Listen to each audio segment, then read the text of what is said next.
Hello folks, my name is Tomas Rotta. I'm a lecturer in economics at Goldsmiths, the University of London. And in this video lecture, I want to give you a taste of the kind of lecture that we give here in economics at Goldsmiths. I guess you guys are interested in joining our department. We have very nice programs, and so I have prepared here, as you can see, a lecture on a special topic that I want to teach you. But before I do so, I just want to show you who is talking to you, who is going to give this lecture, me. So you can go to the IMS webpage on the Goldsmiths website. It's this address that you can see right here.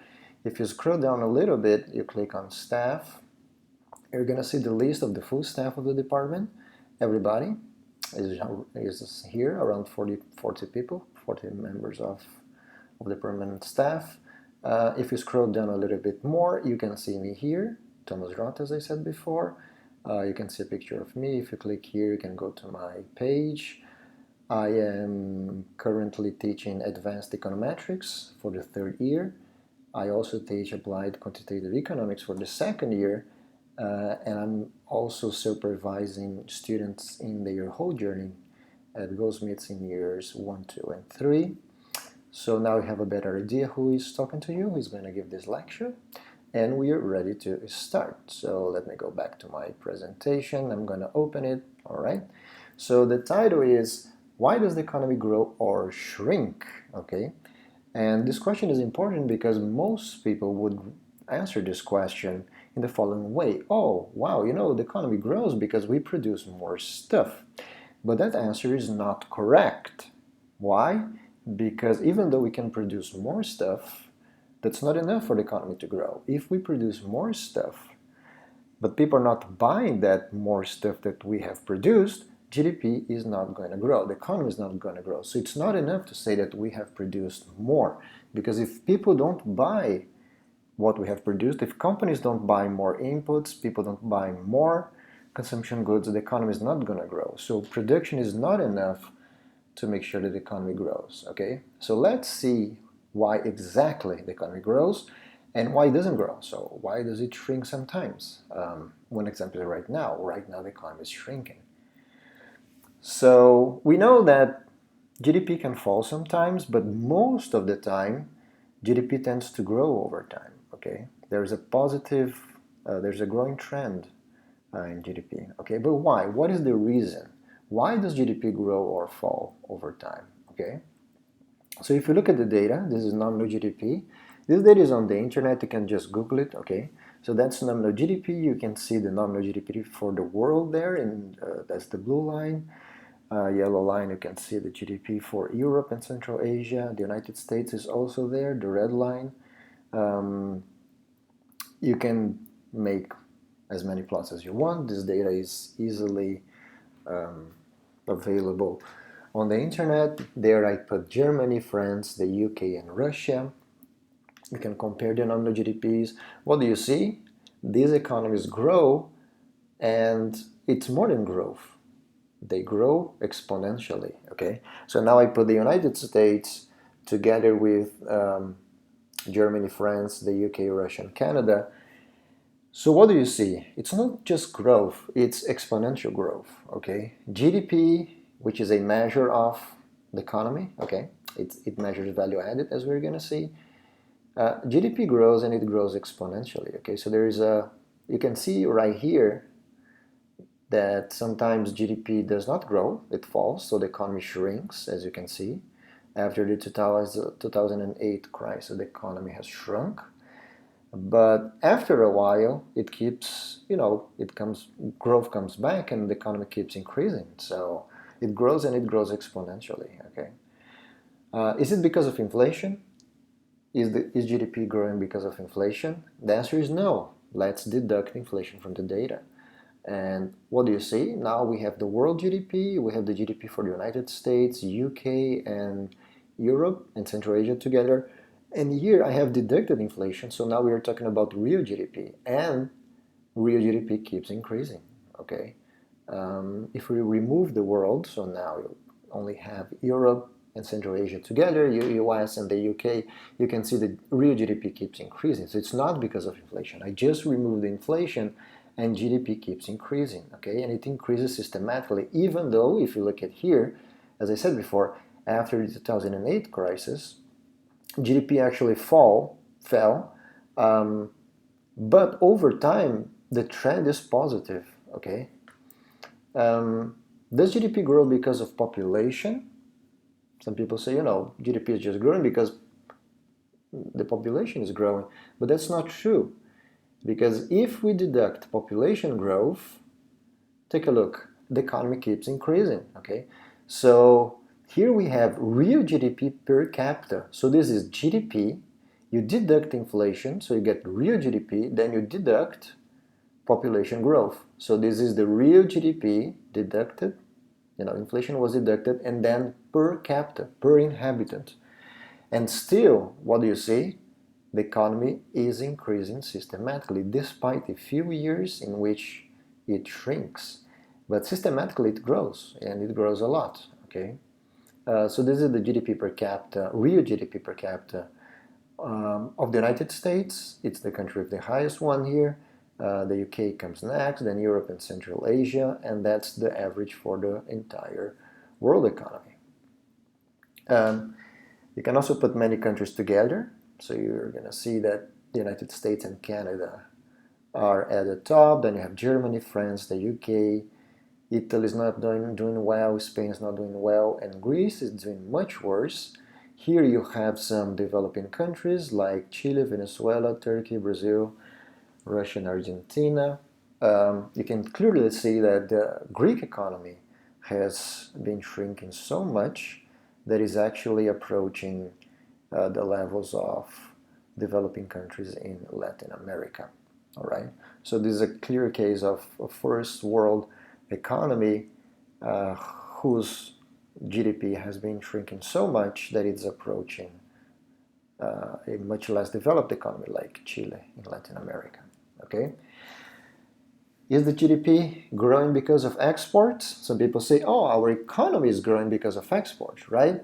But that's not the reason why economies grow, because one economy's export is another economy's imports, okay? So the world as a whole is also growing, world GDP is growing, but the world is not exporting, right? So even though individual countries can grow because they export, like if you take China, if you take Germany, these countries, they, of course, individually, they can grow because they are exporting, but the world economy as a whole, well, as far as we know, it's not exporting to other planets, right? We are not exporting to Mars or to the moon, and nobody's buying from us, right? But still, so the world economy is not exporting to anyone else.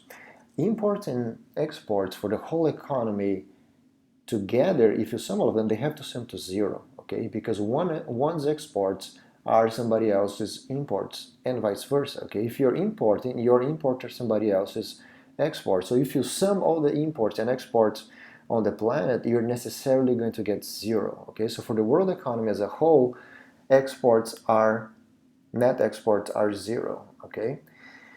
So if you look at the world economy cannot export, okay? We're not exporting to other planets so far.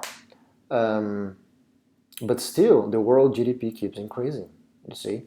The world GDP keeps increasing and it's not exporting to anyone else. So GDP grows, but in the aggregate, it's not because of exports, okay? So it's not because of inflation, it's not because population is growing, and it's not because of exports, okay? In this graph, I have summarized everything. Why? Look, real GDP. So inflation was netted out. Population was netted out because we are talking about per capita real GDP. And exports have been netted out because this is the world GDP, and the world economy is not exporting to anybody else, okay?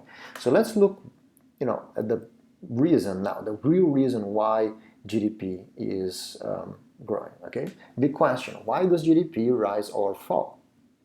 So let's take a look at the answer, okay? So first, we need to know something from national accounting. GDP is equal to the expenditures, to the total expenditures on final goods. And GDP at the same time is value added, the value added in the economy. Usually it's measured in years, but you can measure by quarters too. And GDP at the same time is also a measure of the incomes of productive factors, okay? So GDP is equal to these three things at the same time. So these three things, they have to be equal, okay, at any point in time. So I'm going to put these equations here into one single equation. So the expenditures here, I put them on the left, and the incomes on the right, and the value added in the middle, okay? We can break down expenditures into their two subcomponents, main subcomponents, okay? Consumption and investment. Basically, there are only two types of expenditures, consumption and investment.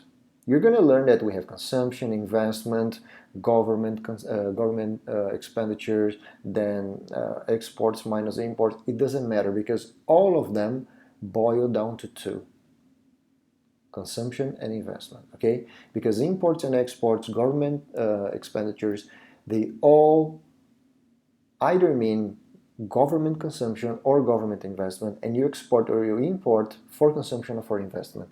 So basically there are only two categories of expenditures, consumption, investment. Anything is going to fall into either one of these two categories. It's either for consumption or for investment, okay? Then we can break down incomes on the right hand side in terms of wages and gross profits, okay? Wages of those who are working and profits for the companies hire them, okay? So I'm going to put that equation into a table, okay? So GDP in the middle, value added. On the left, expenditures, which are consumption plus investment. On the right hand side, I'm going to have incomes, wages plus profits. And I'm going to make up the numbers, okay? So we have 3 years there, and I'm going to make up the numbers because I just care about the principle behind, okay, the numbers actually don't matter. So let's suppose that in 2012, the GDP in the UK was 2 trillion, okay? So if you look at the data, you're going to see that for the same year, expenditures are 2 trillion, and then incomes are 2 trillion too, okay? For the same year, these three numbers, they have to be the same, okay? But then an amazing thing happens. When you look at the data for the next year, 2013, you're going to see that GDP in the UK is 3 trillion pounds, okay? So how is that possible? GDP was 2 trillion, but now it's 3 trillion. And you say, oh, the economy is growing because we are producing more.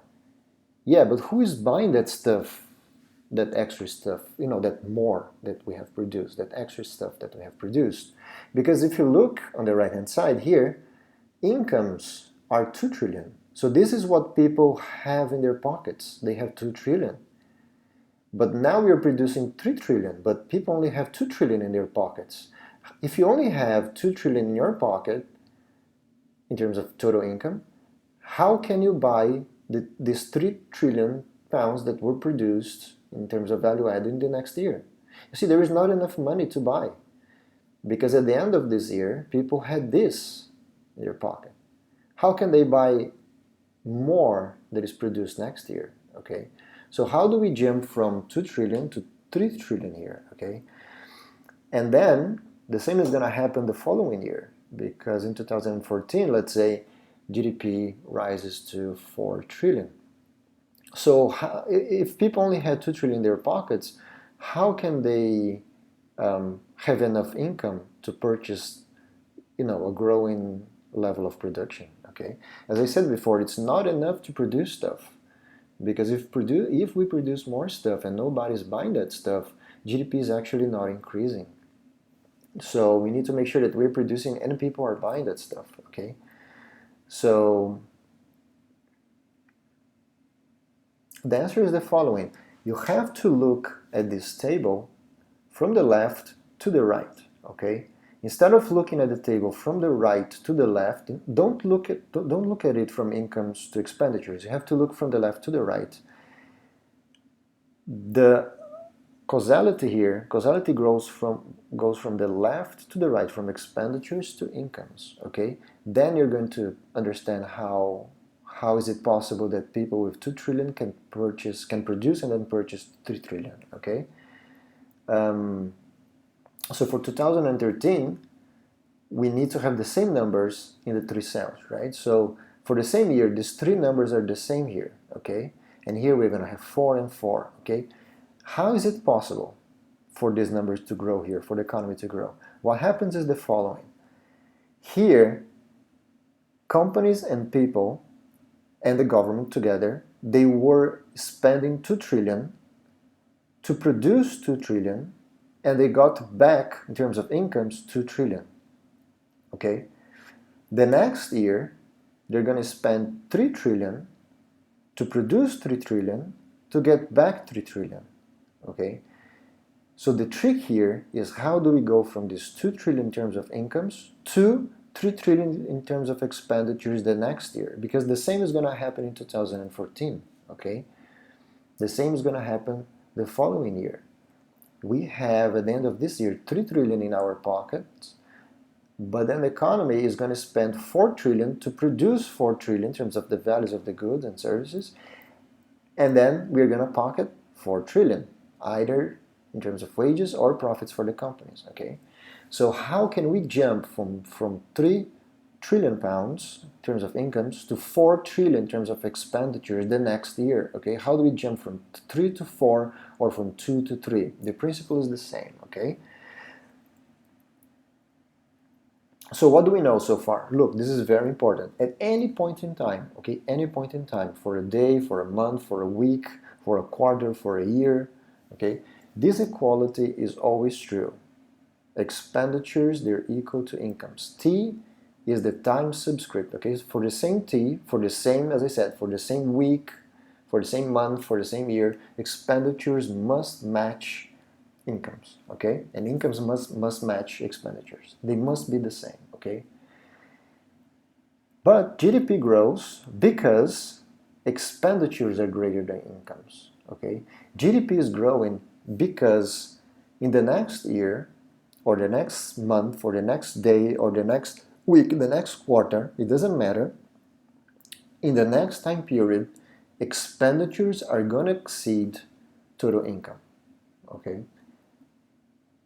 so if we break down, as we had before, expenditures, we can break it down in terms of consumption plus investment. So this is consumption next year, investment next year, or next month, or next quarter, it doesn't matter. Okay, and the incomes that we have now, wages now, profits now. Okay, so this is the reason why GDP grows. Okay, GDP grows because consumption plus investment in the future is greater than wages plus profits right now. Okay, then in the future, next week, next month, next quarter, or next year, this equality here is going to be true again, because it has to be true all the time. Okay, notice here it's T and T, T plus 1, T plus 1, but here it's across time. You see, T plus 1 and T.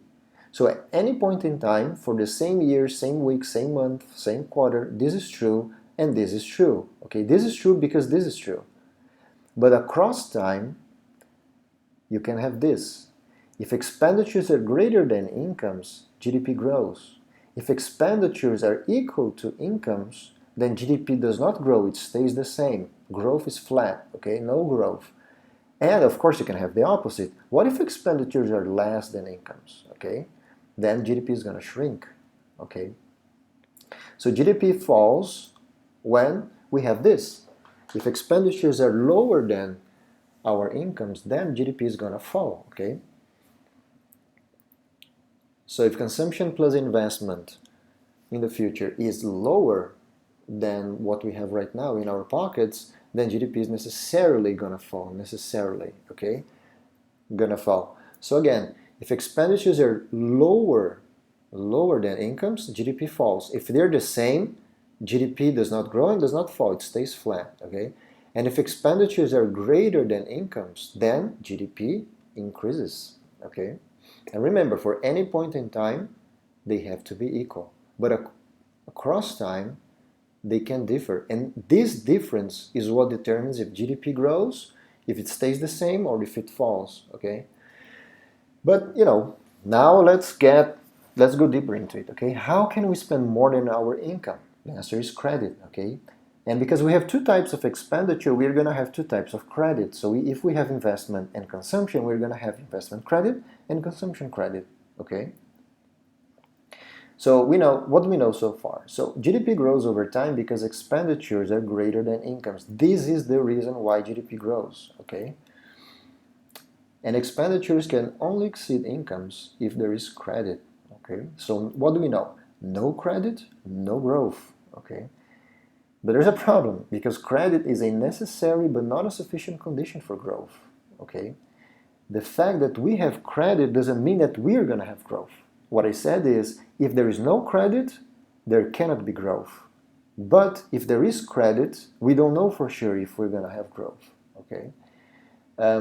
So credit is what allows expenditures to be greater than incomes, okay? If we don't have credit in the system, if banks are not creating credit, then there is no way for expenditures to be greater than incomes, and there is no way for GDP to grow, okay? So let's go one step further.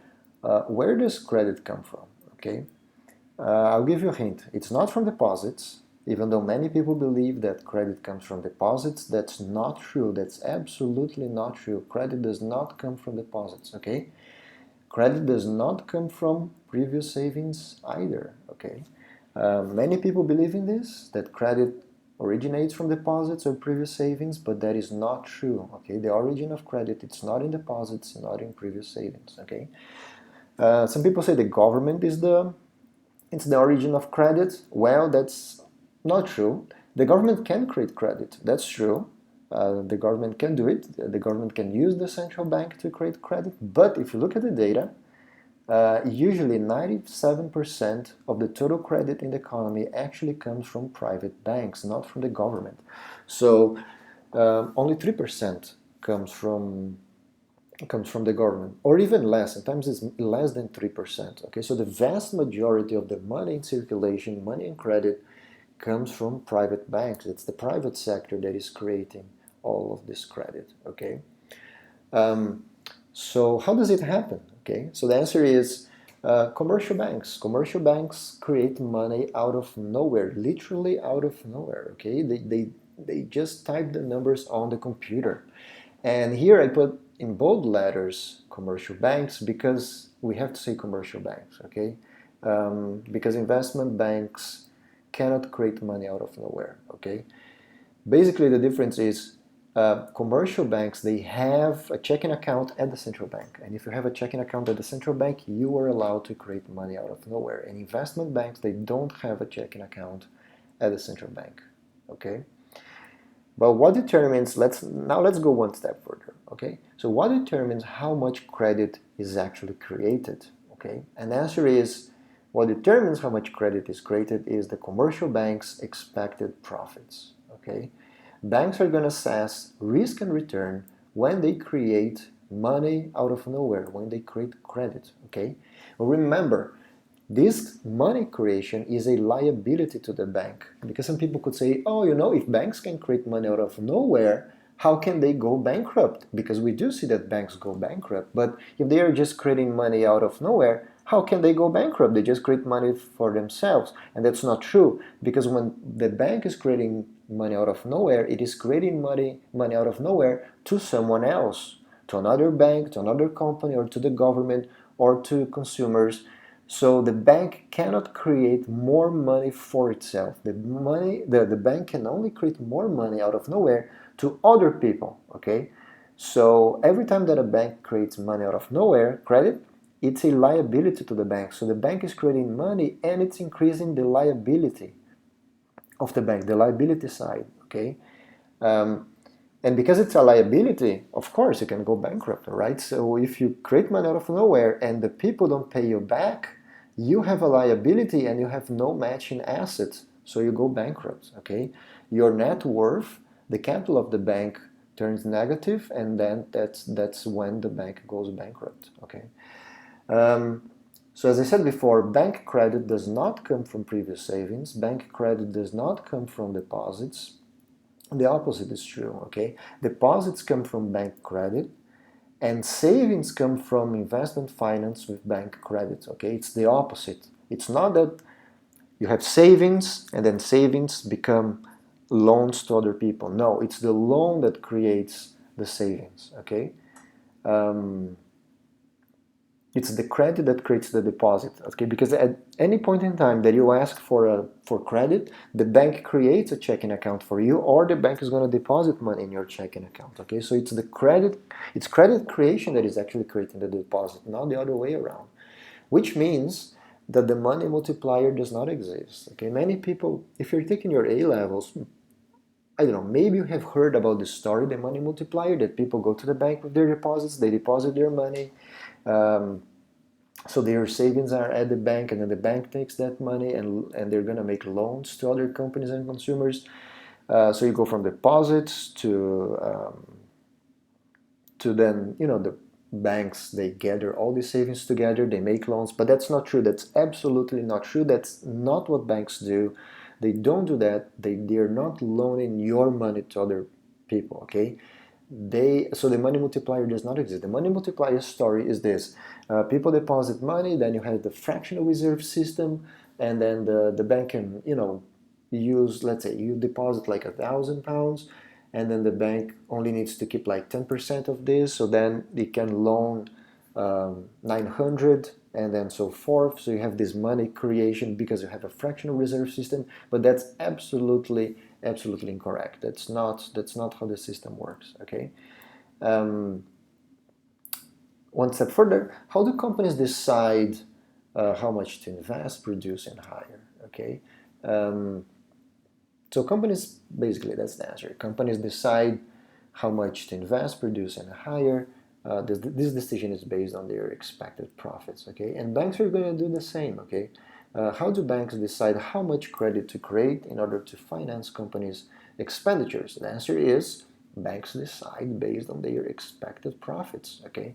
So the whole private sector, banks and companies, they're both making decisions about how much to produce, how many people to hire, how much to invest, and then the banks are making the decision about how to finance those investments. It's all based on expected profits, okay? Companies are not going to invest, they're not going to produce, they're not going to hire more people if they don't expect to make a profit. And banks are not going to loan more money, they're not going to create credit out of nowhere if they don't expect to make a profit out of it. So expected profits is what drives the system, it's what drives the private sector, okay?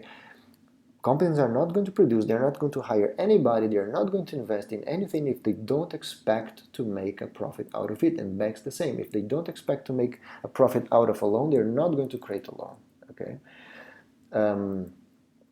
So expected profits determine how much companies produce, how much they hire, how much they invest, and it also determines how much credit banks are going to create, okay?